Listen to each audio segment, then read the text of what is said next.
Inaasahan ng pagtangkilik ng mga turista sa mga lokal na produkto ng bansa kasunod ng pagsasabatas ng VAT refund for Non-Residents Tourist Act. Habang inihahanda na rin ang pagkuha ng school counselors sa bawat paaralan para pangalagaan ang mental health ng mga estudyante. Ang detalye sa Balitang Pambansa ni Grazel Pardilla ng PTV Manila.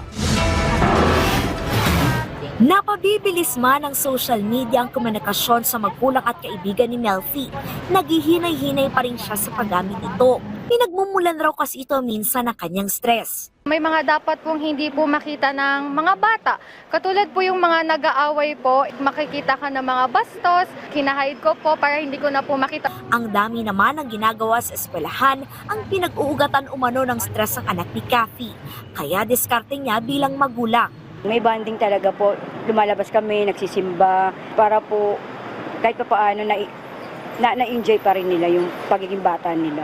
Para pangalagaan ng mental health o kalusugan ng isip ng mga kabataan.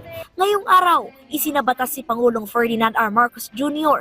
ang Basic Education Mental Health and Well-Being Promotion Act. Layo nitong itaguyod ang mga programang makapagpapabuti sa kalusugan ng isip ng mga kabataang sa elementarya at sekundarya. Sa ilalim kasi ng naturang batas, magtatatag ng mga care centers sa mga eskwelahan.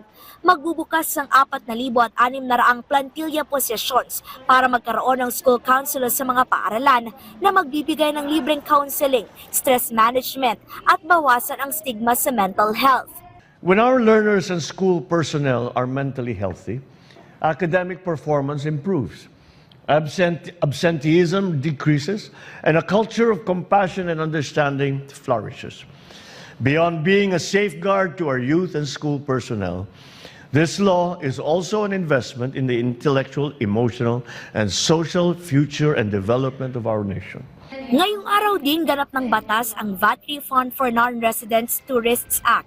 Inaasahang makapaghikay ito ng turista habang ipinakikilala ang Pilipinas bilang prime shopping destination sa Southeast Asia. Papayagan na kasi nito ang mga dayuhang turista na mag-claim ng 12% value-added tax refund para sa mga lokal na produktong binibili dito sa bansa na nagkakahalaga ng 3,000 piso kada transaksyon.